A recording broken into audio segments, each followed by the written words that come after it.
Bom, gente, boa noite. Hoje, conforme nós combinamos na aula passada, nós vamos fazer uma aula diferente, né, sobre princípios. Eu passei para vocês o capítulo do professor Sérgio Pinto Martins, que fala sobre princípios, e hoje nós vamos, então, ver, né, em alguns casos reais, como é que nós aplicamos o princípio quando nós estamos dentro dessas relações laborais. No âmbito do direito do trabalho, dúvida não existe nenhuma, no sentido de que os princípios, eles realmente são informadores do direito, tá? Eles são base de validade para a gente poder, dentro dessa relação juslaboral, nós termos a pertinência a cada caso, a cada assunto a que nós estamos discutindo. Então, pelo material que vocês estudaram, né, vocês viram aí que hoje a gente tem 3 funções para o princípio, para os princípios do direito do trabalho, sendo que a função normativa própria, ela é relativamente nova, tá? Então, o princípio, ele tem uma função interpretativa, né? Por que uma função interpretativa? Porque ele vai justamente fazer a análise, né, a interpretação, a compreensão do próprio direito aplicado aos casos que, rotineiramente, no dia a dia dessa relação, né, juslaboral, nós temos a observar. Já quando nós estamos falando da função supletiva, né, ou também que alguns falam que é a função normativa supletiva, os princípios, eles são utilizados nessas relações, mas para preencher possível lacuna que foi deixada pelos legisladores. Ao artigo, quando a gente estudou umas 2 aulas atrás, o artigo 8º da CLT, nós vimos que ele pode ser, então, dentro dessa função supletiva, utilizado, né, como complemento ao direito do trabalho. E já essa função que eles falam que é a função normativa própria, é justamente quando ele está criando, né, ele cria uma própria regra, uma própria normativa. Eu já comentei com vocês que no âmbito do direito do trabalho é o único direito que ele tem essa função normativa. Então, isso também se apresenta quando nós estamos a falar, tá, sobre os princípios. Os princípios, eles são importantes no contexto da relação capital-trabalho, porque, principalmente quando a gente tem, né, alguma demanda judicial, eles são muito utilizados pelo judiciário para resolver as questões. Porque, assim, às vezes a gente não dá importância ao foco, né? Mas, com certeza, tem uma relação aí que vai nos possibilitar, né, que nós cheguemos a um denominador comum em relação àquilo que nós estamos trabalhando. Então, no material enviado para vocês, vocês viram que nós temos os princípios gerais, né, do direito, que se aplicam também a essas relações de trabalho. Temos os princípios, alguns princípios do direito civil, principalmente quando nós estamos falando as regras do direito obrigacional, até porque o contrato de trabalho, né, ele é um contrato, tá? Então, tem alguns princípios do direito civil que se aplicam, e nós temos os princípios específicos do direito do trabalho.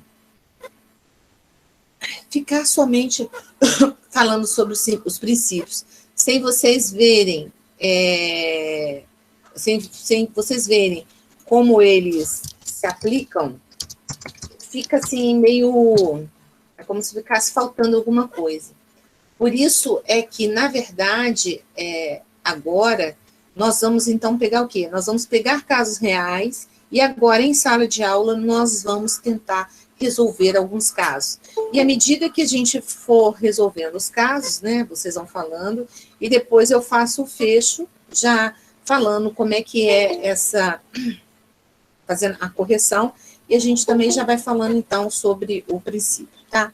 Eu vou compartilhar com vocês agora o exercício. Qual é o nosso objetivo, né? Primeiro, identificar qual é o princípio do direito do trabalho, fazendo a devida correlação aos casos concretos. E, então, diante disso, a gente vai promover a resolução do problema e fundamentar a nossa resposta, porque não pode ser, eu acho que é porque é, eu acho que é porque, né? Porque a gente tem essa relação. Então, olha só, o primeiro exercício, objetivo dos exercícios, identificar a qual princípio do direito podemos fazer a correlação do caso apresentado. Por que a gente falou ao princípio sem identificar qual? Porque pode ter questão que está vinculada aos princípios gerais, questão que está vinculada ao princípio do direito do trabalho ou ao direito contratual, tá? Depois dessa identificação, então, você vai tentar promover, né, a solução do problema e fundamentando sua resposta. Esse fundamentar aqui não é fundamentar com artigo, não, tá? É fundamentar com as suas próprias palavras o porquê você acha que seria esse ou aquele princípio que seria aplicado. Então, observe o seguinte. Deixa eu dar mais espaço aqui para ficar mais fácil. Todo mundo está conseguindo visualizar bem, né? Então, vamos lá. Beto começou a trabalhar no Mercadão Marte no dia 23 de abril, 23 de 10 de 2016, com um salário mensal de 1.030, para uma carga horária de 44 horas semanais. A partir de setembro de 2020, por necessidade de serviço, Beto começou a efetuar horas extras. A convenção coletiva da categoria preconiza um percentual de 70% sobre as horas extras trabalhadas, enquanto que a Constituição Federal de 88 estabelece um percentual de 50%. Ao efetuar o pagamento do adicional de horas extras, a empresa deve levar em consideração qual índice, baseado em qual princípio, e por que aqui não vamos utilizar o princípio da hierarquia das normas. Então, observe o seguinte, nós estamos falando numa relação que é, vamos dizer assim, no âmbito do trabalho, né? Ela é comum, onde então nós temos duas regras diferentes, né? Para aplicar o empregado quando se fala de horas extras. A gente tem os 70% que está previsto na convenção coletiva, que vocês já sabem o que é, e 50% que está previsto lá na Constituição. Então, aqui nós temos, né, os parâmetros. Eu agora vou dar um tempinho, aí 4 minutinhos, para vocês tentarem resolver, ok? Leiam novamente, está aí na tela, e vejam qual que vocês acham, qual índice que seria aplicado, por conta de qual princípio, e por que a gente utilizaria ou não o princípio da hierarquia das normas, neste caso, né?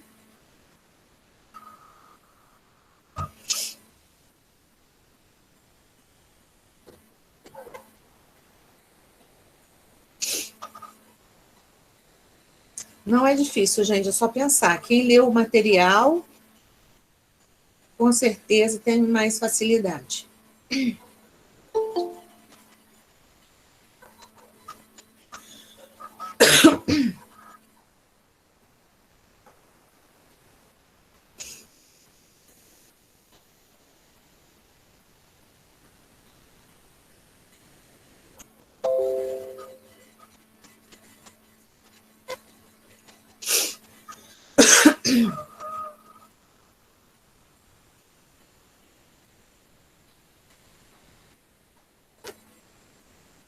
Nesse caso específico, a data, salário, não é importante, tá? O importante foi o que nós perguntamos.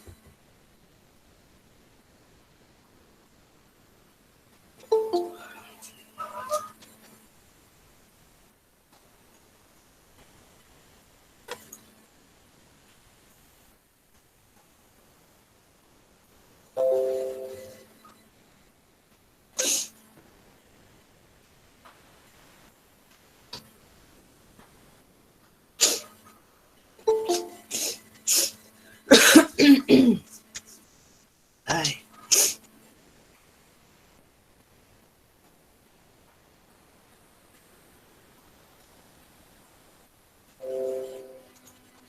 E aí, já dá para fazer? Alguém quer tentar?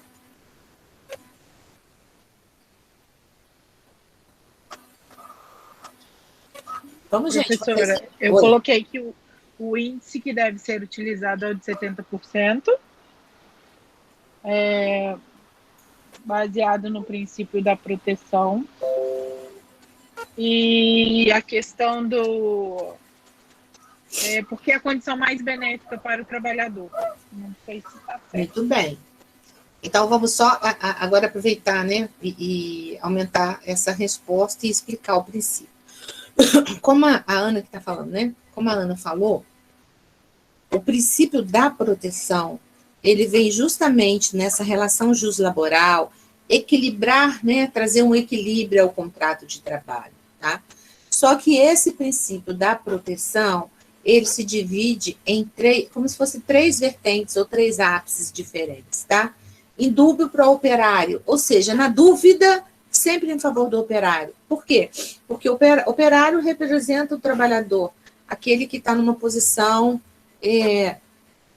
relativamente inferior, né? Nessa condição entre capital e trabalho, tá? Então, esse seria o primeiro. O segundo, ele fala da aplicação da norma mais favorável. Então, nós temos, como regra geral, porque a gente vai ver que a reforma trabalhista ela trouxe algumas exceções, como regra geral, nós temos que sempre a gente vai aplicar a norma mais favorável ao trabalhador. E na última vertente, ele fala da aplicação da condição mais benéfica. Então, a condição que for mais benéfica é aquela que deve prevalecer quando nós estamos falando na relação trabalhista, tá? Então, observe o seguinte, gente. Neste contexto, o que nós temos? De uma forma geral, né, o princípio da proteção, quando ele fala na norma mais favorável ao trabalhador, a gente vai estar aplicando aquilo que é mais benéfico, né? A gente falou isso quando a gente falou sobre fontes. Independentemente se essa norma, ela né, na hierarquia das leis, ela é de uma fonte menor.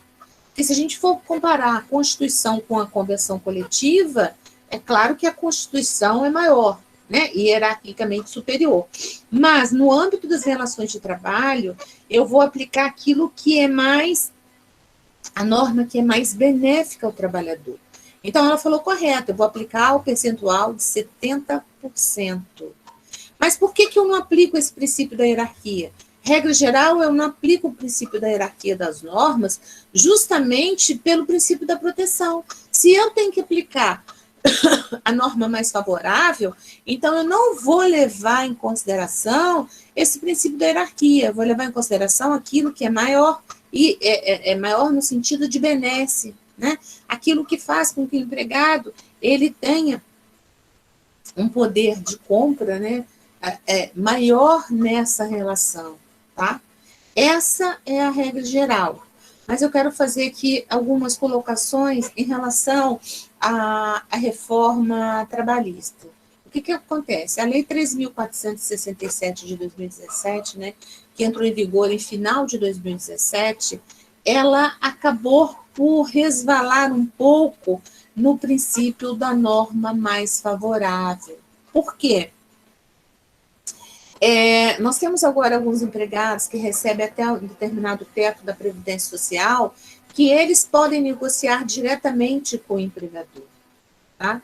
Então, neste caso, né, você tem hoje pactuado na legislação trabalhista que prevalece sempre, né, aquela condição que são fixadas em acordo coletivo sobre a convenção coletiva de trabalho. E uma vez, por exemplo, que o determinado empregado, ele negociou, né, e se ele atende a aquelas características que estão estabelecidas na lei, subtende-se que aquilo que ele negociou tenha validade, mesmo que, às vezes, né, ele esbarre um pouco na legislação. Uma outra condição de fragilidade que foi trazida pela reforma trabalhista é a prevalência do negociado sobre o legislado. Eu até comentei para vocês que esses artigos, né, são artigos que estão assim meio sub júdice, que como é que a gente pode deixar uma negociação suplantar, né, aquilo que foi estabelecido numa norma como um valor geral, mas são questões que ainda fazem parte da discussão pós-reforma trabalhista.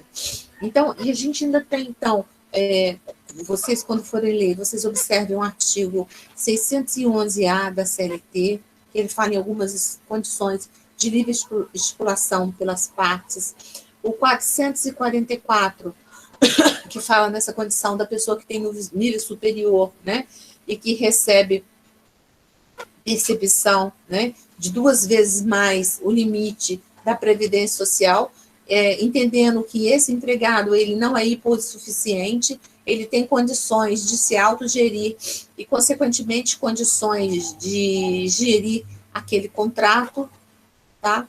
O artigo 620, né, que se entende que ele fragiliza, como eu disse para vocês, essa questão da norma faz mais favorável na condição em que ele sempre vai dar prevalência ao acordo coletivo sobre a convenção. Então, são algumas situações que os doutrinadores, só um minutinho, que os doutrinadores entendem que há uma fragilidade, tá, do ponto de vista de esbarrar na norma que é mais favorável ao trabalhador. Agora, isso são discussões doutrinárias que a gente vai ver na aplicabilidade real. Neste caso que nós colocamos aí, deste exemplo, tá? A gente vai manter o princípio da proteção, né? Porque a gente vai manter a condição da norma que for mais favorável ao empregado. Pois não. Pode falar. Professora, dentro desse exercício que a senhora acabou de aplicar, suponhamos que fosse o inverso. Tá? O trabalhador, na Constituição, diz 50%. Tá? E ele tratou com o empregador 30%. Tá? Aí esse princípio seria da irrenunciabilidade de direito? A gente poderia até aplicar o princípio da renunciabilidade, porque a previsão constitucional é que a hora extra ela tem que ser paga com mínimo 50%. Aí a gente aplica aí, no caso, o artigo 9º da CLT, que diz que é nulo de pleno direito tudo aquilo que é feito com o objetivo de fraudar ou desvirtuar as normas trabalhistas. Aí cai justamente nessa questão que eu acabei de falar para vocês, né? Se eu estou falando de um empregado que ganha 2 vezes mais o piso da Previdência Social, certo? E ele tem diploma de superior, em tese, né, ele teria condições de negociar. Então, acaba que vai cair no judiciário essa decisão. Agora, pelo acompanhamento que a gente tem feito da jurisprudência, o juiz não aceitaria essa negociação menos do que os 50% que estão na Constituição. Ok?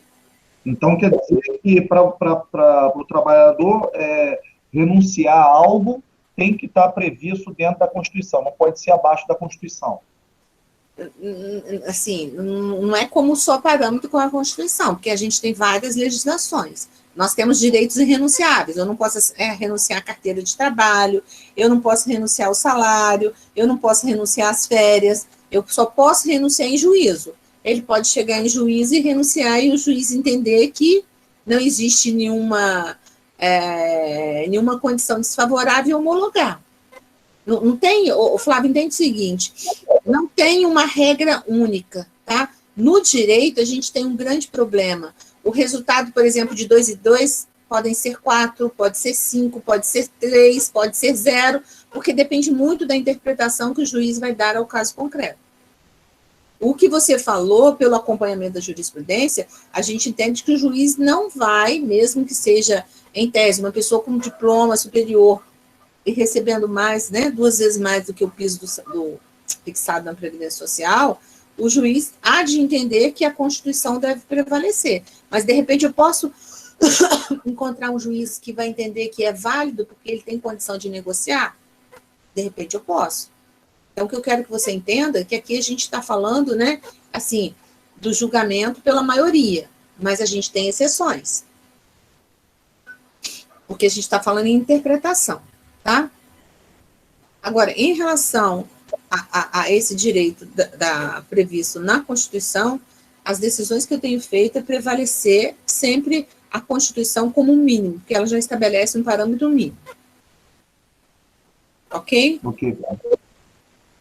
Gente, alguma dúvida em relação a este exercício ou ao princípio que nós falamos? Não, professora. Até recordei da aula passada, acho que você comentou sobre ele. É, porque, na verdade, uma aula vai complementando a outra, tá, gente? Então, vamos lá. Vamos fazer o próximo exercício.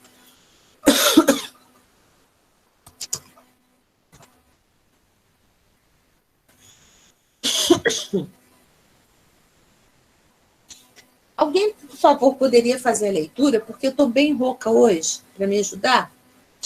Vamos lá, professora.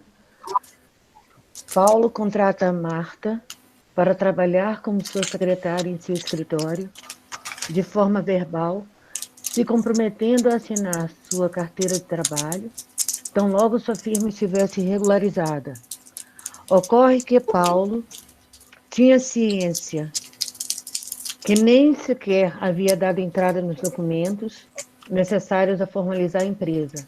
Marta, acreditando nas infinitas promessas de Paulo, trabalha normalmente, sendo que tal situação já perdura 9 meses. Desculpa, eu não estou conseguindo. No final do prazo, não? No referido prazo. No referido prazo, o empregador não vem pagando corretamente seu salário, atrasando e mesmo pagando de forma incorreta.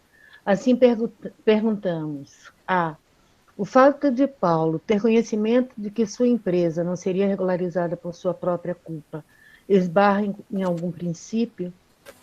E B, o fato da empregada já se encontrar trabalhando normalmente sem a carteira de trabalho assinada esbarra para efeito de caracterizar o vínculo empregatício em qual princípio? Então, observe o seguinte, nós temos uma situação, né, que é uma situação considerada comum, tá? Onde eu tenho uma empregada que foi trabalhar para uma pessoa, né? Nós temos o empregador como pessoa individual sem problema nenhum, e esse empregador, então, fala com ela, você vai começar a trabalhar, eu estou regularizando minha empresa, assim que eu regularizar a empresa, eu vou assinar a sua carteira de trabalho. Só que já se passaram 9 meses e Paulo não fez essa regularização, e vem, inclusive, pagando de forma incorreta, né, os salários dessa pessoa, mas ela continua trabalhando. Então, a gente distribuiu em 2 perguntas. A primeira se refere ao fato do conhecimento de Paulo, né, de que ele não estava dando andamento à regularização da empresa. Se isso esbarra em algum princípio, por quê? E a segunda é o fato da empregada, né, estar trabalhando e não ter a sua carteira de trabalho assinada. Se isso esbarraria em algum princípio, para a gente caracterizar essa relação de vínculo empregatício, tá? Então, vou dar aí alguns minutinhos para vocês pensarem. É fácil, gente.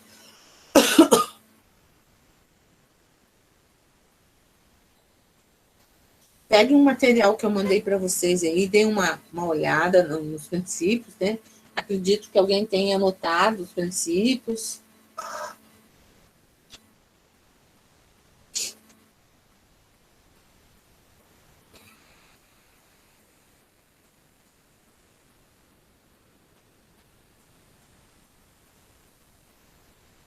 São 2 princípios distintos para cada uma dessas.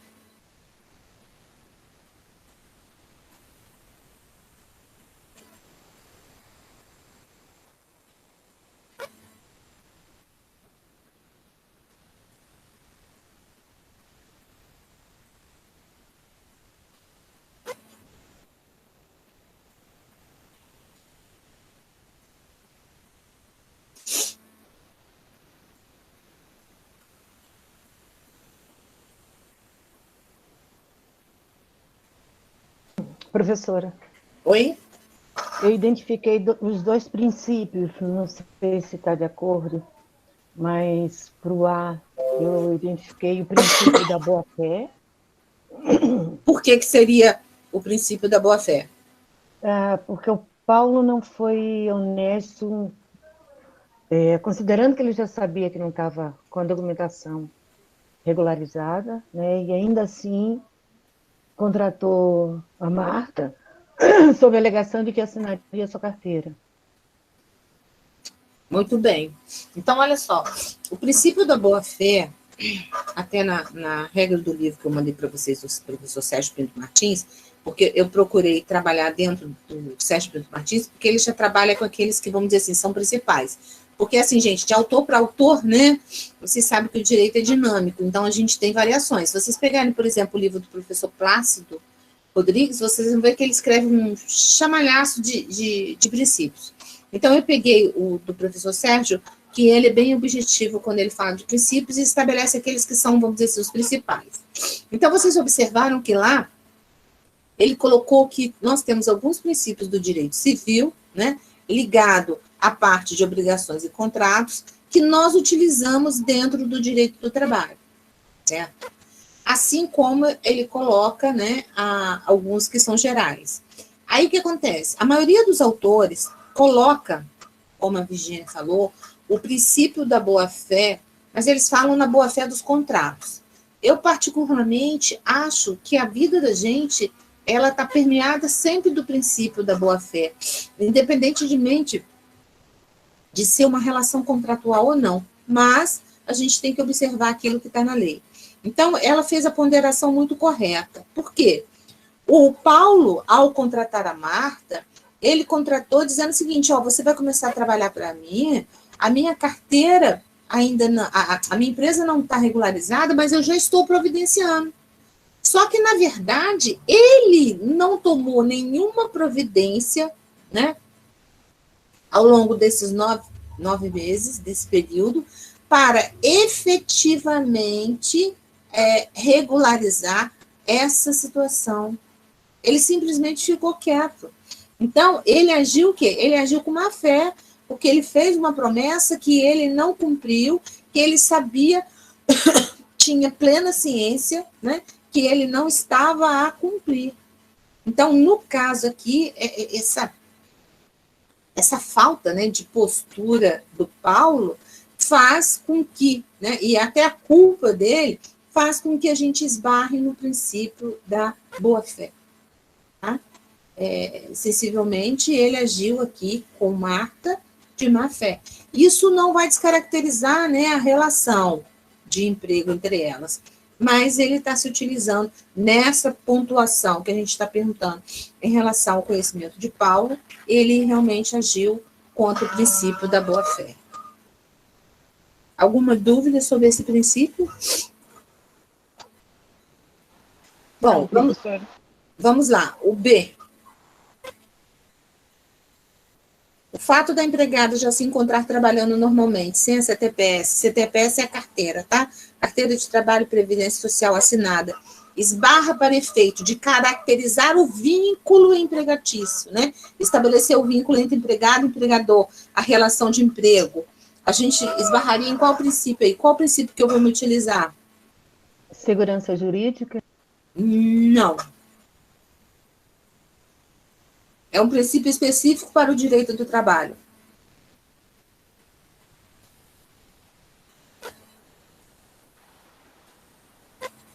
Razoabilidade, professor? Também não. Razoabilidade é aquilo que é razoável ao senso comum. Aqui a gente tem um que sobrepõe a todos esses aí. Continuidade da relação de emprego? Também não. Ele entraria como subsidiário, mas principal. Eu quero um que vai caracterizar esse vínculo. Como é que eu vou fazer essa prova do vínculo? Primazia da realidade. Ah, muito bem. Gente, o princípio da primazia da realidade é tudo, né? É o da onda aí, como diz o povo. Neste princípio, é um princípio específico do direito do trabalho, tá? Ele, por exemplo, não é utilizado no direito obrigacional, nas relações do direito civil, porque no civil vale aquilo que está escrito. Aqui, no nosso caso, vale o quê? Vale a realidade dos fatos. Os fatos se sobrepõem aos documentos. Então, independentemente da carteira de trabalho dela ter sido assinado ou não, prevalece o quê? Que efetivamente ela trabalhou preenchendo todos os requisitos do artigo 3º da CLT quando ele qualifica o empregado. Ela teve subordinação. A senhora falou semana passada. Sim, ela teve subordinação, ela teve horário, ela teve cumprimento, né, de ordens hierárquicas. Então, quando a gente fala nesse princípio da primazia da realidade, ele é muito utilizado no judiciário quando está caracterizando o vínculo empregatício. Nós temos a prova testemunhal, né, que vocês vão ver que alguns doutrinadores até consideram ela como a prostituta das provas, mas no âmbito do direito do trabalho, a prova testemunhal, ela acaba com qualquer documento. Claro, né, que depende do conhecimento do juiz, quando a pessoa está depondo. Mas, como regra, ela tem um valor imensurável.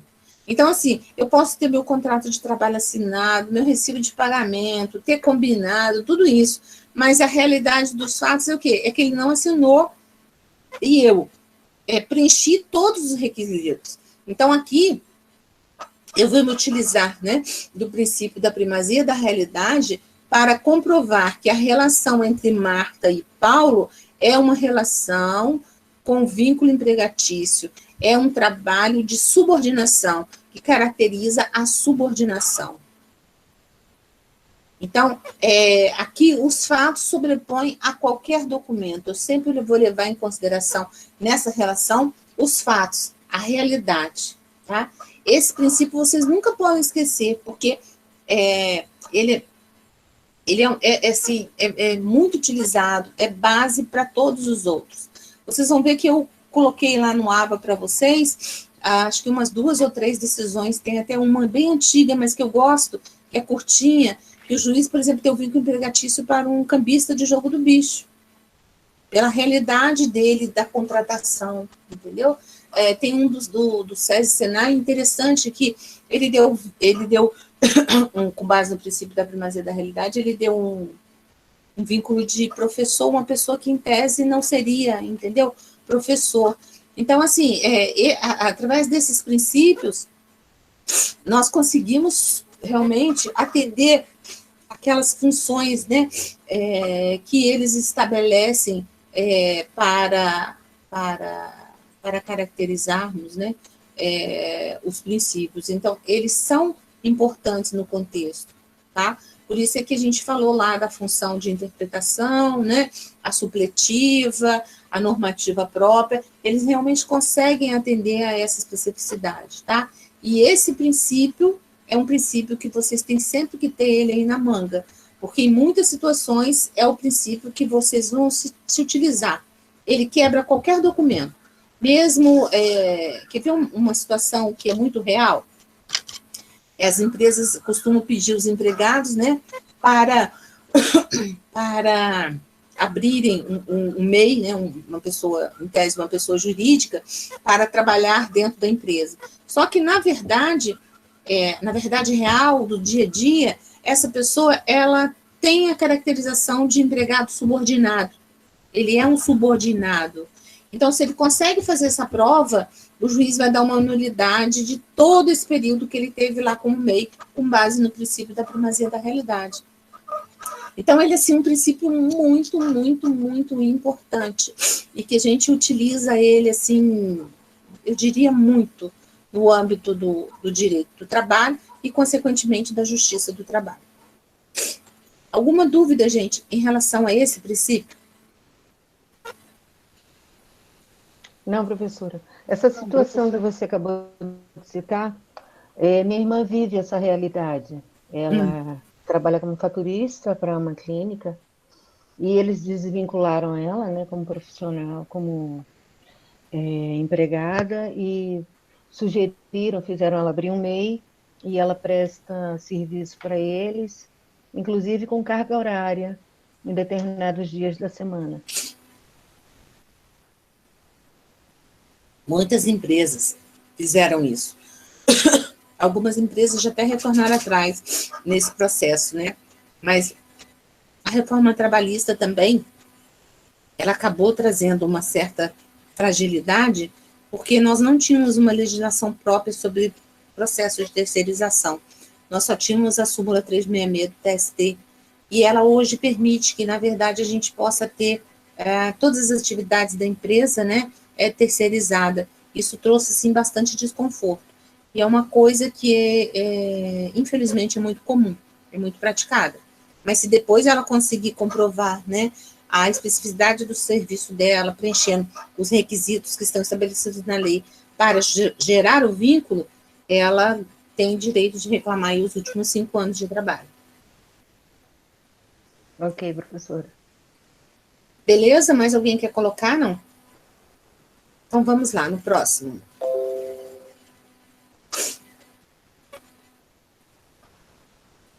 Vou só aumentar a fonte aqui, gente, um minutinho.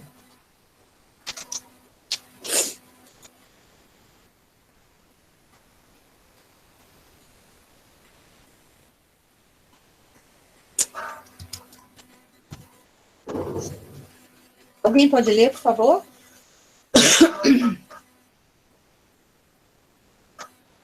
Quando o empregado é contratado por um contrato por prazo indeterminado, ou seja, sabemos o início, porém o final do contrato se prolonga no tempo até que o mesmo seja rescindido por uma das partes.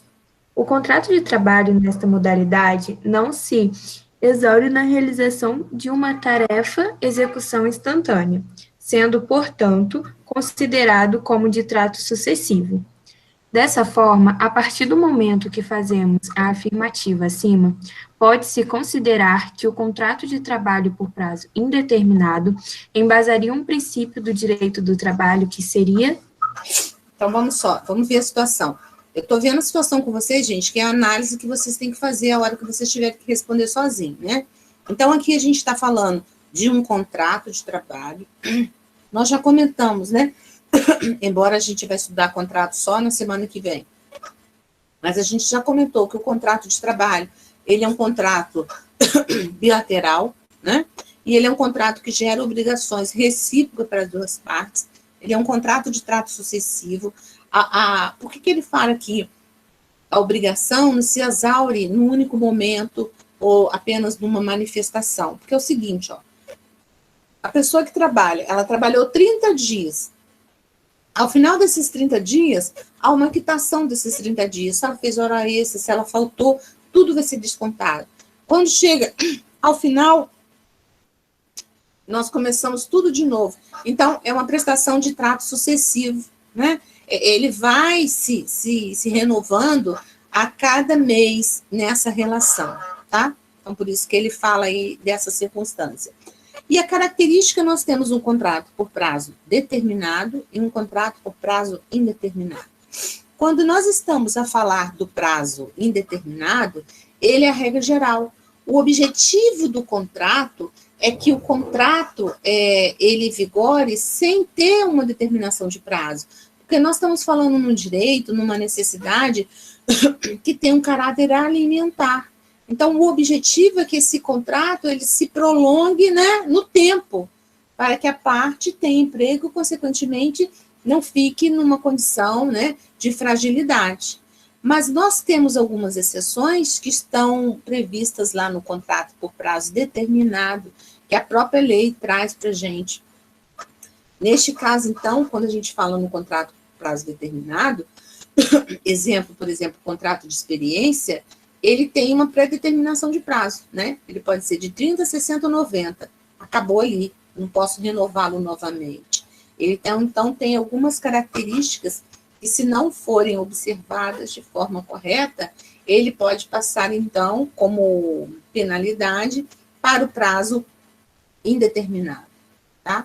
Mas a regra geral, o interesse da lei é que o contrato fosse por prazo indeterminado. Bom, agora eu vou dar um tempinho para vocês fazerem o exercício.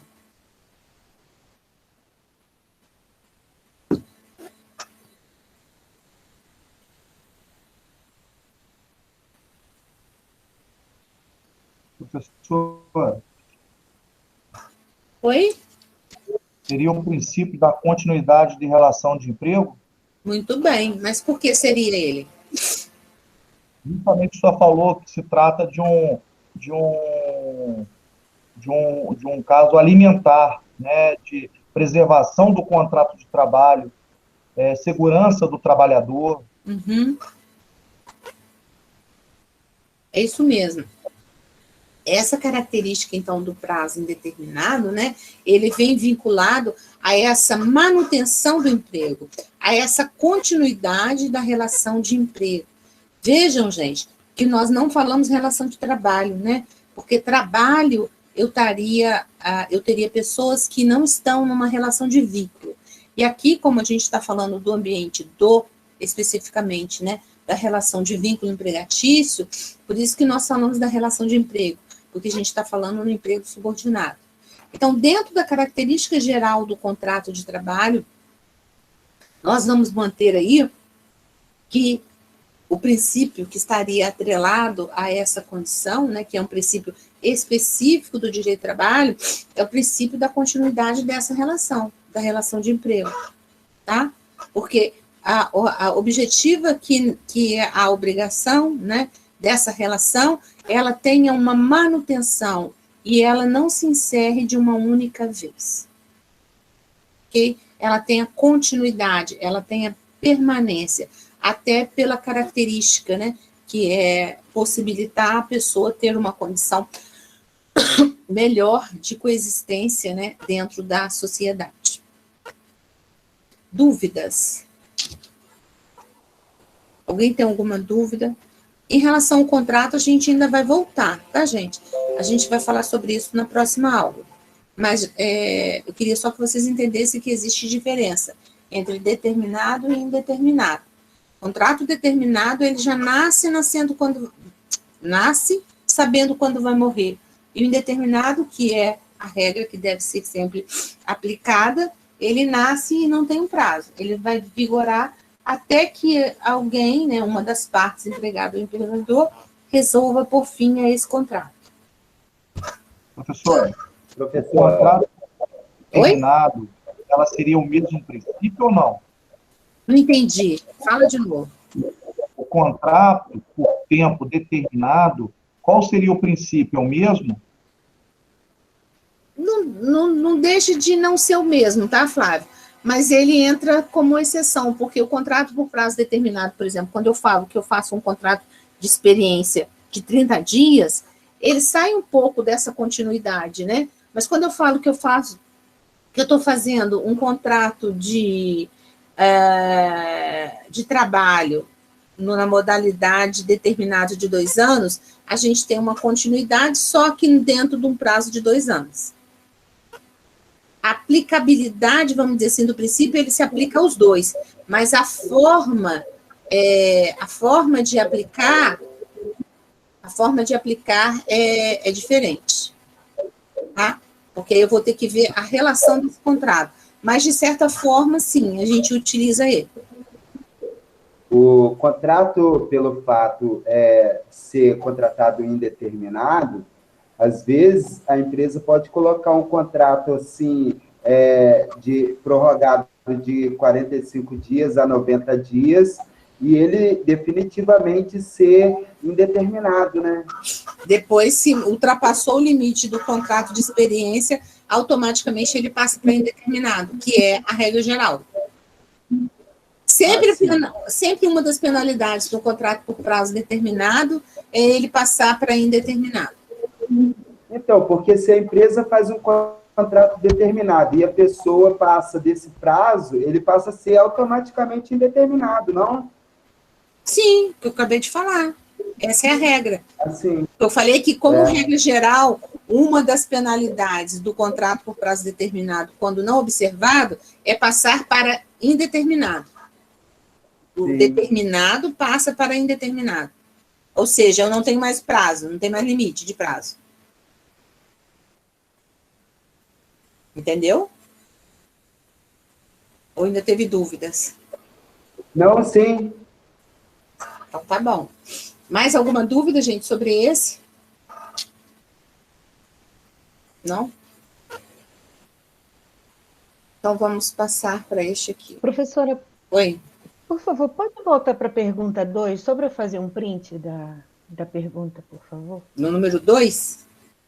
É, 2. Essa... Mas já está lá no AVA, tá? Tá? Ah, então ótimo. Tá, obrigada. Eu já coloquei no AVA. Podem até fazer, mas já está lá. Tá embaixo do material de princípios na aula de hoje. Tá ótimo, obrigada, professora.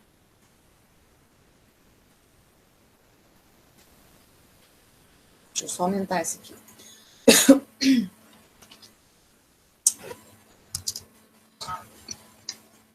Bom, vamos lá. Alguém para ler, por favor.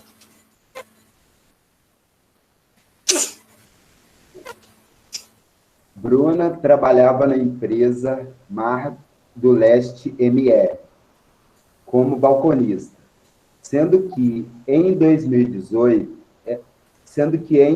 de 1 de 2021 foi demitida por justa causa, por ter cometido ato de improbidade. Não se conformando com tal situação, questiona judicialmente a aplicação da justa causa.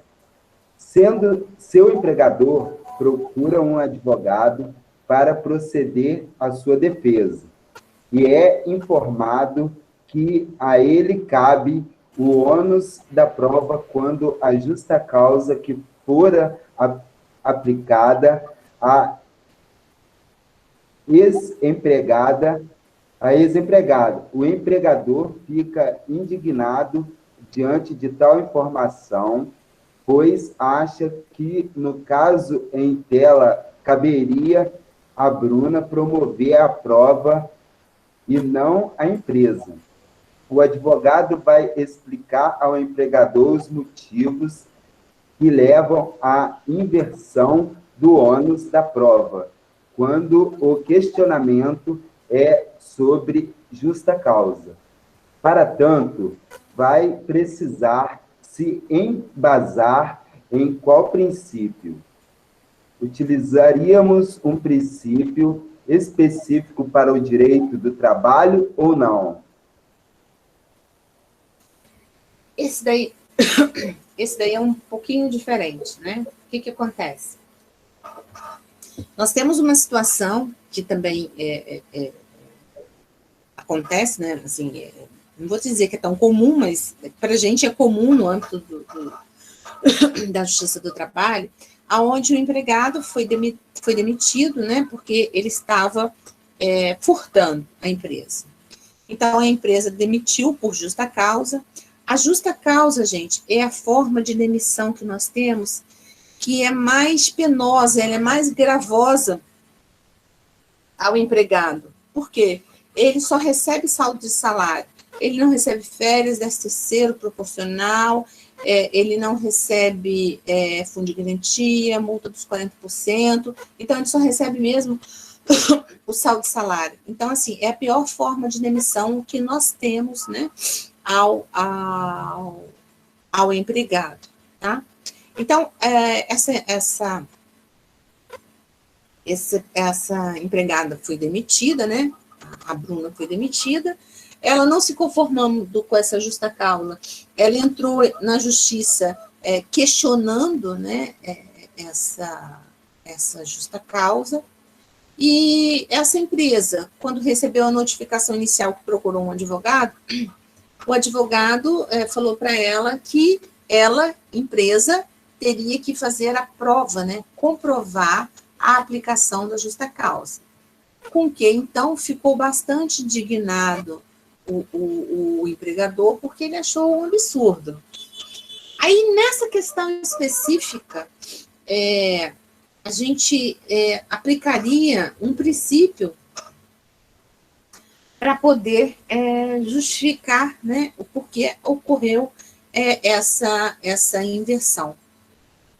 É isso que eu quero que vocês consigam responder. E eu pergunto também se, no caso, a gente estaria aplicando um princípio específico ou não do direito do trabalho. E aí? Vou dar 2 Professora, minutos. Oi. e é o princípio da singularidade? Isso? Não, por que seria o princípio da singularidade? É o direito de aplicar a punição, né? Não, mas aí eu tenho direito de aplicar a punição, mas o que acontece? O direito é meu, mas a gente não está falando não o direito de aplicar. Aqui a gente está falando no sentido de eu vou provar que eu tinha o direito de aplicar essa justa causa. Professora? Oi. Não seria o princípio da boa-fé juntamente com a razoabilidade? Fala um pouquinho mais alto, eu não consegui ouvir. Não seria um princípio da boa-fé juntamente com a razoabilidade? Por que da boa-fé? É porque, na verdade, ali ele tem que provar o que ele está dizendo é real, é certo. Então, pode ser que a Bruna não cometeu nada disso e o empregador está usando de má fé. Assim, A razoabilidade seria ali que tem que ir firme na situação, porque, de repente, pode ser sido uma interpretação equivocada de ambos. Assim, como é que eu vou te falar? Deixa eu pensar aqui como é que eu posso falar para você entender. Aqui neste questionamento, tá? O fato que a gente precisa, em princípio, não é o princípio da boa-fé, tá? Realmente é o princípio da razoabilidade. Por quê? A gente trabalha... O que é o princípio da razoabilidade? Ele, inclusive, ele vem elencado como um princípio geral do direito, né? O princípio da razoabilidade é aquilo que é razoável ao senso comum. Ora, quem alegou a justa causa? Não foi o empregador? Não foi o empregador que, dentro do direito dele, de aplicar a penalidade máxima, né, prevista na lei, ele fez essa aplicação? Não foi ele que fez essa alegação da justa causa? Então, nada mais justo de que aquele que alega tem que comprovar. Se fosse uma situação contrária, o empregado estivesse reclamando hora extra, tá? Quem teria que, em tese, fazer a prova da hora extra seria o empregado. É claro que tem algumas situações que existe a inversão, né? Mas uma regra geral seria o empregado. Então, assim, aquele que alega tem que comprovar, ainda mais quando a gente está falando numa forma de rescisão tão gravante, né? Tão agravante como a justa causa. Então, a lei diz que você pediu ao empregado para fazer uma prova negativa contra ele próprio, isso iria ferir, né, até a segurança jurídica. Eu não vou fazer uma prova negativa, ninguém faz prova negativa contra si. Ele faz a prova positiva, não a negativa, né? Então, neste caso aqui, a gente usaria como parâmetro o princípio da razoabilidade. É razoável o senso comum dos homens que aquele que alega tem que fazer a prova. E quem alegou a causa foi o empregador. Pode falar. Acaba seguindo o princípio da proteção ao trabalhador em seguida, né? Assim, vamos dizer assim, o da proteção ele está implícito porque ele visa, na verdade, assim, na essência da proteção, não, porque a gente não está falando que existe dúvida, a gente não está falando numa condição nem numa norma mais favorável. Mas a proteção como gênero, ok. Entendeu? Aqui a gente está falando... É porque, assim, as situações, vocês têm que observar o seguinte, a gente está falando de uma situação pontual. Nós estamos perguntando em relação à justa causa. Então, é essa análise que vocês têm que fazer. Se a gente começar a abrir muito, aí é claro que caberiam, né, vários outros princípios, mas a gente tem que cingir, fechar aquilo que está direcionando a pergunta. Tá certo? Alguém tem dúvida? Oi. Quando a senhora falou que o empregado, quando vai pleitear a hora extra, é ele que tem que provar, não seria o ônus da prova quem está sendo réu na situação? Não, não. Só em situações pontuais que estão previstas na lei, mas de uma forma geral, quem vai comprovar é o empregado. Por exemplo, vamos supor que ele reclamou e a empresa juntou lá os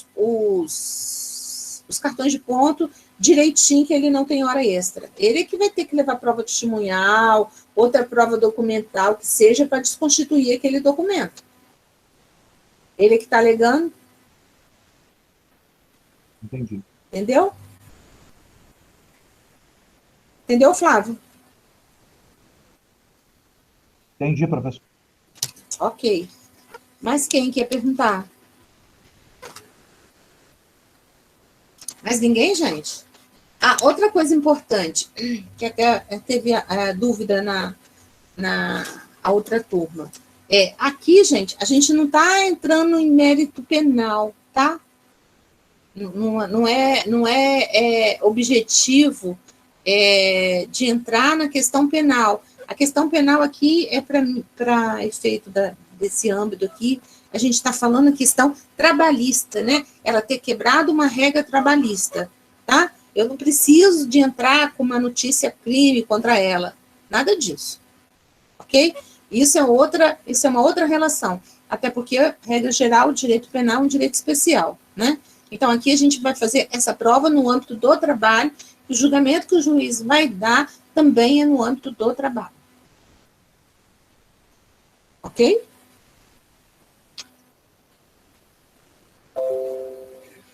Deixa eu aumentar aqui.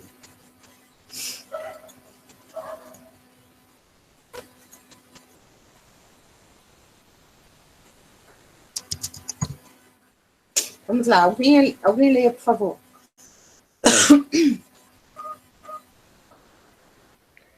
Matheus foi encontrado em 2/10/2013 para trabalhar foi contratado, em 2/10/2013 para trabalhar na função de ajudante com um salário de R$ 990 mensais numa empresa de construção. Ocorre que, como o mesmo possuía um curso de encanador, e uma vez que o encanador que trabalhava na empresa tinha se desligado, colocaram Matheus a executar as atividades incrementando, não, pode... Professor... Inerentes ao referido cargo. Ah, tá, inerentes ao referido cargo, obrigada. Tal fato ocorreu a partir do mês de agosto de 2020. No entanto, Matheus continuou recebendo salário pertinente ao cargo de ajudante, que era inferior ao de encanador. Diante dos princípios estabelecidos para o direito do trabalho, a empresa teria agido corretamente? Qual a justificativa? Tá, então vamos lá. Fazer análise do problema, né? Eu tenho um empregado que foi contratado na empresa, contrato de trabalho, recibo de pagamento, tudo como ajudante. Ele exercia essa função normalmente. Só que a partir, né, de determinado momento, que no caso, agosto de 2020, a empresa, o encanador que trabalhava na empresa, ele saiu. Então, a empresa fez o quê? Como esse menino, o Matheus, ele tinha o conhecimento, né, do serviço de encanador, a empresa, então, colocou ele para desenvolver essas atividades de encanador. Só que, entre a função de ajudante e a função de encanador, existe uma diferença econômica grande, né? Sem dúvida, o encanador ganha, né, melhor do que o ajudante, tá? Só que a empresa fez o quê? A empresa simplesmente não modificou essa relação e continuou a pagar esse empregado como se ele fosse um ajudante e não um encanador, certo? Aí a gente pergunta, no caso, dentro de um princípio específico, né, para o direito do trabalho, essa empresa agiu de forma correta? Como é que eu vou conseguir, né, comprovar que existe uma relação diferenciada nessa hipótese que a gente colocou aqui no problema? Professora, nessa questão, a empresa, ela não agiu corretamente, mas, segundo a lei, a empresa poderia dar um tempo para ele e qualificar ele adiante. Essa seria a justificativa. Não, a empresa, na verdade, quando ela troca o empregado de função, ela de imediato tem que classificar ele nessa nova função, a não ser que ela tenha um quadro de carreira organizado, que hoje com a reforma trabalhista também houve uma mudança que acaba sendo, ao mesmo tempo que dá viabilidade, ela traz prejuízo ao empregado, que o quadro de carreira organizado hoje ele não precisa mais de ser homologado pelo Ministério do Trabalho, ele pode ser só interno, né, da própria empresa, a empresa estabelecer e homologar em lugar nenhum. Há muitas vezes... só um minutinho. Muitas, às vezes, pegam só o ad referendo, né, do próprio sindicato. Então, assim, se nesse quadro de carreira está dizendo lá que a pessoa, por exemplo, ela era encanador 1, 2 e 3, ela começou como encanador 1, mas ela precisaria de uma experiência de 3 meses, 4 meses para passar para o 2 e atender a outros requisitos, isso é válido. Mas, fora disso, quando a empresa efetua a troca de função do empregado, ela efetivamente tem que também fazer todas as mudanças legais. A partir do seguinte mês, né? A partir do mesmo mês que foi efetivado. Princípio da primazia da realidade. Desculpe, fala de novo. Princípio da primazia da realidade, professora? Ah, tá. Você está falando na resposta, né? Sim. Isso, a resposta aqui é justamente o princípio da primazia da realidade. Por quê? Qual a realidade? Independentemente do contrato de trabalho dele estar escrito como ajudante, independentemente do salário dele que ele está recebendo e os recibos de pagamento estarem lá apontando como ajudante, na realidade, né, na realidade fática, ele foi, né, a partir de agosto de 2020, passou a exercer a função de encanador. E essa função, ela contempla um salário maior. Então, com base no princípio da primazia da realidade, a gente vai desconstituir todos esses documentos que ele vem assinando ao longo do tempo, né? Porque a realidade sobrepõe. Esse aqui é um exemplo típico, né? Acontece muito.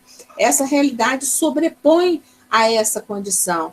Então, com base no princípio da primazia da realidade, que vale a realidade dos fatos, a gente, então, vai, né, no caso amanhã de um questionamento judicial, dar veracidade que ela tem de direito, né, a essa diferença de salário, que o pessoal costuma falar, inclusive, que é desvio de função, ela tem direito a essa diferença e, consequentemente, então, ela vai receber, né, dentro do período prescricional, vamos supor que ele fique lá 6 anos nessa condição, ele vai receber só os 5 últimos anos.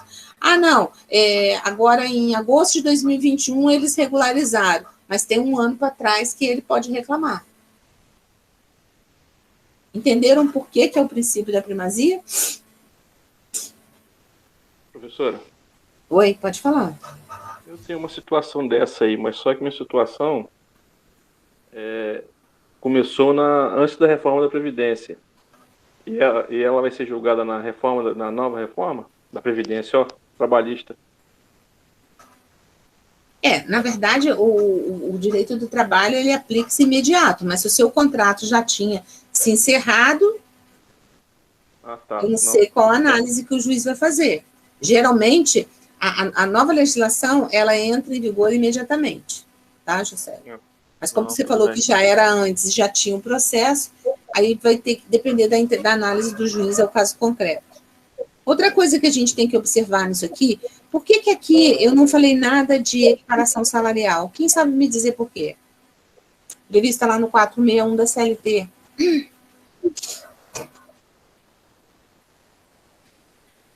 Por que, gente? Eu não falei aqui. Eu falei em algum paradigma? Não. Eu falei o quê? O encanador que trabalhava na empresa, ele saiu. Então, aqui não é um caso de equiparação. Eu não estou trabalhando, né, equiparado a um outro empregado. Na verdade, eu substituí essa pessoa, né, na função que ele tinha. Então, o 461, ele estabelece a equiparação salarial quando a gente está trabalhando, né, para a empresa, mas eu tenho um outro paradigma que faz a mesma função que a minha, recebendo mais. Aí eu vou pedir equiparação a essa pessoa, que ele passa a ser, então, o parâmetro, o paradigma, tá? Mas aqui no caso, não. Aqui no caso, é o contrário. Nós deixamos bem claro que a pessoa, né, o encanador, ele saiu da empresa, ele não estava mais, né, trabalhando na empresa. Professora, Oi. a equiparação salarial seria o princípio da proporcionalidade? Em que sentido? Não entendi, desculpe, não entendi a pergunta, não. Não, porque a senhora falou que não citou esse tipo de exemplo. Se ele tivesse pedindo a equiparação salarial, qual princípio seria? Princípio da isonomia. Isonomia. Igualdade. É sempre o princípio da isonomia. O artigo 461, ele se baseia em trabalhos idênticos. Todo mundo, né, que executa a mesma função, com a mesma perfeição técnica, com a mesma produtividade, atendendo lá os prazos, né, que agora foram inseridos também pela reforma trabalhista, eles têm direito a salário igual, com base no princípio da isonomia, da igualdade. A não ser que a empresa tenha aquela relação. Só um pouquinho, Virginia. A não ser que a empresa tenha aquela distinção de salários e funções, não é?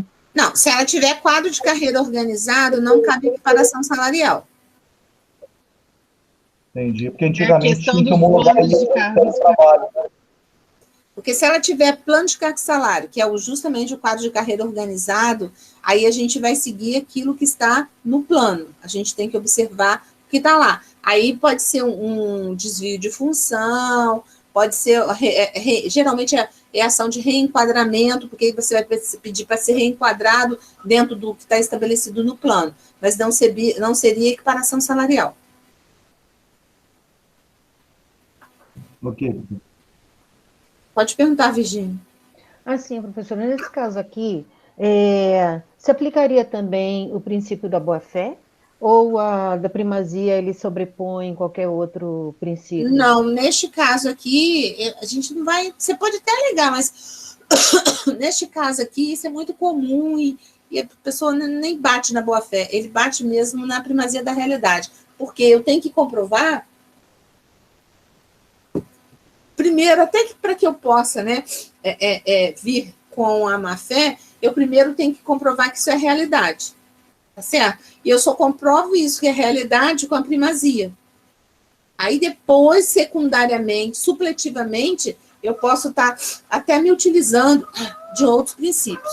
Mas aqui, dentro da questão, eu primeiro tenho que fazer essa prova fática de que ele realmente está fora, né, do enquadramento, da função que ele deveria estar, e, consequentemente, recebendo bem menos do que ele deveria, justamente por causa desse desvio que fizeram com ele. Então, neste caso, ele se sobrepõe. Entendi, obrigada, professora. Mais dúvidas, gente? Esse princípio da primazia, gente, ele é muito importante. Muito mesmo.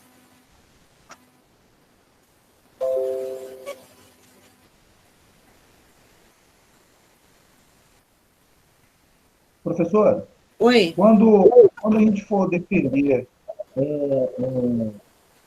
se tiver alguma causa trabalhista, né? A gente, sempre numa petição, a gente tem que fundamentar o princípio que a gente está utilizando. Indicar, não entendi o final. Quando a gente estiver defendendo, tá, um trabalhador e estiver fazendo uma petição, na petição a gente tem que citar o princípio que a gente está pleiteando? Assim, não é obrigatório que você vai citar o princípio, Flávio, mas assim, é quase que automático, né? Se eu estou fazendo, por exemplo, uma ação, por exemplo, de vínculo empregatício, né? Eu vou estar trabalhando com o princípio da primazia da realidade, porque eu vou dizer para o juiz o seguinte, olha, aqui na Justiça do Trabalho, né, que é uma justiça especializada, o que deve contar é a primazia dos fatos, com base no princípio da primazia da realidade. E o fato real é que essa pessoa efetivamente era empregada, né, dessa pessoa. Então, a gente utiliza. Aí você vai usar uma jurisprudência. Geralmente, essa jurisprudência, quando você vai utilizá-la, ela também já vem falando, sabe, sobre... muitas delas já vem falando sobre o princípio. Agora, necessariamente eu preciso de citar? Não, vai depender muito de como você está se expressando, do que você quer comprovar, tá? Mas é claro que é de bom tom. Se você tem um princípio que caiba dentro, né, daquela situação específica que você está discutindo, é interessante que você coloque. Porque é mais um fundamento, né, jurídico. A gente viu ali que os princípios ele tem não só a função informadora, mas a função também normativa. Né? Então, isso acaba, de certa forma, assim, revigorando, né, na ideia do judiciário, que a gente tem um princípio básico a basilar aquela questão, aquela informação que nós estamos tendo naquele momento. Tá? Então, assim, não é que é obrigatório, mas é sempre bom a gente ter em mente, né, que essa relação de princípios, ela é muito importante no contexto, né, quando a gente fala nas relações laborais, entendeu?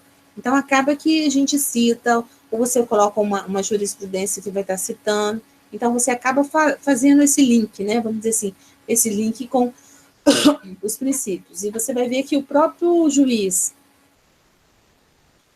ao proferir a sentença, muitas vezes ele se utiliza com base nos princípios.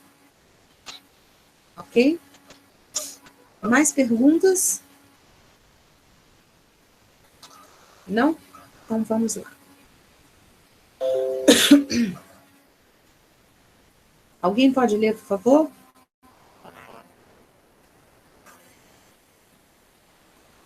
Carol trabalha na empresa Gerfaz e Gesa Limitada, na função de balconista desde 20 de setembro de 2018, percebendo um salário mensal de R$ 1.270.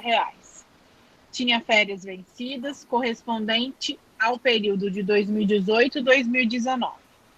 Como Carol necessitava de dinheiro e sabedora que seu empregador não dispunha no momento de pessoa para substituí-la, oferece ao empregador que compre seus dias de férias de forma integral e ela, em consequência, trabalharia normalmente. Tal atitude esbarraria em algum princípio? Então, observe o seguinte, nós estamos falando aqui, só um minutinho, gente, pegou uma... Professora, cuidado com a faringite, hein? É uma faringite. Estou bem rouca hoje. Nós estamos falando aqui numa relação onde a pessoa aqui, que no caso é Carol, ela trabalha para uma empresa, tá? E essa empresa, então, deixou vencer, né, as férias vencidas, período aquisitivo correspondente 2018 e 2019, tá? E ela, então, sabendo que a empresa necessita que ela trabalhe e que não tem ninguém para substituí-la, ela própria, enquanto empregada, oferece de trabalhar, né, nesse seu período de férias, porque ela pensa o seguinte, eu vou trabalhar, eu vou receber não só o meu salário, mas eu vou receber de dobro, porque como eu trabalhei, eu vou receber o salário de novo, tá? Então, ela se oferece para trabalhar, dizendo ao empregador, eu renuncio, né, ao meu direito de férias, eu não quero férias, eu estou abrindo mão das minhas férias, eu vou trabalhar normalmente. Só que a gente tem que pensar o seguinte, gente, férias, todas as vezes em que nós falamos no Instituto das Férias, nós estamos falando num direito que está vinculado ao biológico da pessoa, tá? Então, férias é período de descanso. O empregado tem férias para ele poder repor a energia que ele perdeu no período aquisitivo. Nas férias, nós temos 2 períodos que são importantes: período aquisitivo e período concessivo de férias. Período aquisitivo é de adquirir direito.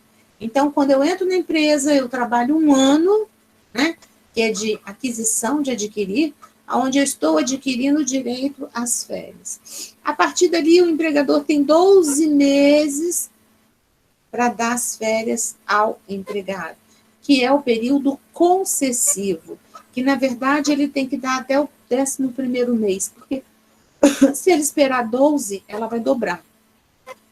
Então, férias, a gente está falando num direito que está trabalhando dentro do biológico do empregado.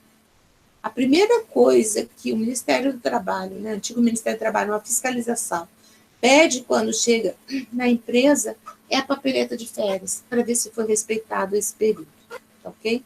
Então, é uma situação dessa. A própria Carol, né, estava se oferecendo de trabalhar no seu período de férias. Ela pode fazer isso? E se esbarra em algum princípio? Princípio da irrenunciabilidade de direitos, professor? Isso aí. É o princípio da irrenunciabilidade, né? Irrenunciabilidade de direitos, tá? Férias, do ponto de vista, inclusive, né, biológico, social, ele é considerado um direito irrenunciável do empregado. Então, mesmo que seja a Carol que esteja pedindo, né, ao empregador que ela quer abrir mão das férias, que ela quer trabalhar, isso aqui não tem valor nenhum. Por quê? Porque isso aqui vai afrontar o artigo 9º da CLT. O artigo 9º da CLT, ele diz que é nulo de pleno direito tudo aquilo que é feito com o objetivo de fraudar ou desvirtuar a legislação trabalhista. Então, não adianta criar uma situação que ela vai gerar uma nulidade, tá? Então, o fato do empregado renunciar ao direito de férias não dá nenhum direito a ele, tá? Ele pode renunciar, ele pode assinar isso por escrito, mas isso vai ser nulo, por conta do princípio da irrenunciabilidade. Não adianta ele renunciar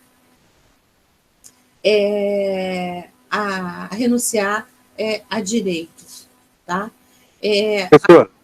Só um minutinho. Há uma parte da doutrina que entende que a reforma trabalhista, de certa forma, resvalou nesse princípio da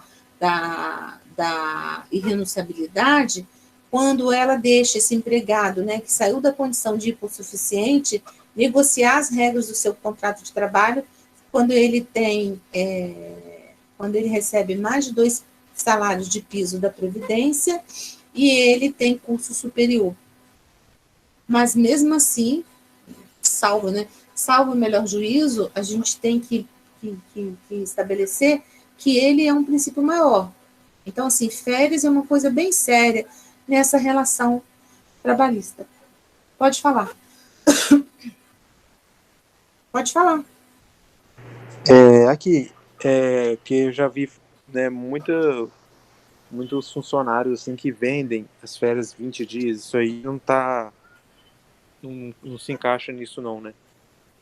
Seria a mesma coisa, 20 dias ele não pode, ele não, pois é, apesar que agora ele pode vender 10, como é que é? 10 mais 10, 2 períodos. Nossa, me deu um branco agora, gente. Que coisa horrível. Ele pode vender só 10 dias e pode fracionar as férias em 3 períodos, sendo um maior de 14, um no mínimo 14 e o outro no mínimo 5, né? Muito obrigada às 2 anos, me deu agora um tilt aqui. Ele pode vender 10, não é que ele venda 10 dias, ele pode vender 1/3 das férias, porque às vezes ele não tem 30 dias, né? Então não é correto a gente falar que ele vende 10 dias. Ele vende 1/3 das férias, sendo que hoje as férias ele pode tirar, a concessão das férias, ela pode ser dada em 2 períodos, tá? Então, assim, essa questão que você falou, ela tem a ver com isso. Só que essa venda maior que o empregado faz, se amanhã ele for na Justiça do Trabalho e ele reclamar, ele vai juntar o quê? O princípio da irrenunciabilidade com o princípio da primazia. Ou seja, essa renúncia, ela afronta o artigo 9º da CLT e ela não tem valor legal nenhum. Depois vocês dão uma lida no artigo 9º, tá? E, então, ele, como ele é um direito irrenunciável, não tem valor nenhum ela renunciar a esse direito. E ele, então, com base no princípio da primazia, ele vai comprovar o quê? Olha, eu tirei férias, mas 10 dias que eu tinha que estar de férias, eu trabalhei. Vai juntar, por exemplo, e-mail que a empresa mandou para ele, que ele respondeu, ou se ele bateu o cartão de ponto, né? Isso faz o quê? Isso vai invalidar toda essa relação, vai tornar nula, e ele vai receber, então, esse período todo em dobro. Geralmente em dobro, porque já venceu o próximo período. Entendeu, Érico? Professora, tira uma dúvida minha. Entendi, professor. Obrigado. Então, o período aquisitivo, só para eu terminar de anotar aqui, é o tempo de adquirir as férias, são os 12 meses de trabalho. O concessivo é a partir do 12º mês até o 24º mês, ou seja, quando na verdade, você conta mais um ano. Do dia que venceu as férias, você conta um ano.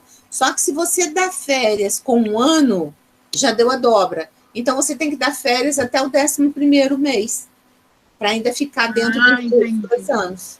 Entendeu? E senão, o que acontece? Vai ultrapassar 2 períodos aquisitivos, aí você vai ter que pagar ela em dobro. Em vez de você pagar ela simples, você vai pagar o empregado 2 vezes o valor. Ela vai dobrar. Entendi, professor. Obrigada. Entendeu? Nada. Dúvida, gente? Não? Aqui, vamos combinar o seguinte, porque a minha voz realmente está horrível, está acabando. Falta um exercício e mais 3 objetivas. Eu vou fazer o seguinte, isso já está postado lá no AVA. Amanhã, no início da aula, a gente termina essa correção, pode ser? Até porque também hoje já foi bastante informação. Sim, professora. Mas, assim, eu acho que, pelo menos eu penso, que estudar princípios assim é mais fácil, porque vocês nunca vão esquecer. Se eu ficasse aqui igual uma tagarela só falando dos princípios, acabou a aula, vocês iam esquecer. Assim não. Assim vocês vão guardar na mente como é que é a aplicabilidade do princípio. Vocês acharam válido? Gostaram? Sim, muito professora. Aula dinâmica. Foi bem explicativo. Ótimo, professor. Então, tá bom. Sempre que possível, a gente vai fazer isso. Na aula da semana que vem, eu vou trabalhar contratos. Mas eu primeiro vou ter que dar uma parte, né, assim, geral para vocês do contrato, mas depois a gente vai trazer alguns exercícios desses para vocês verem a aplicabilidade, que aí fica mais fácil. Tá ok? Então, Professor, gente, por hoje é só. Oi. Lá no AVA está dizendo que é para enviar a tarefa. Vai precisar? Não está falando para enviar, não. Eu falei, já está escrito lá que não precisa de enviar. Ah, tá. Porque a gente já está corrigindo. Quando for para enviar, vou escrever lá, enviar até o dia tal. Não é para enviar. Tá? Obrigado. Nada, obrigado a vocês.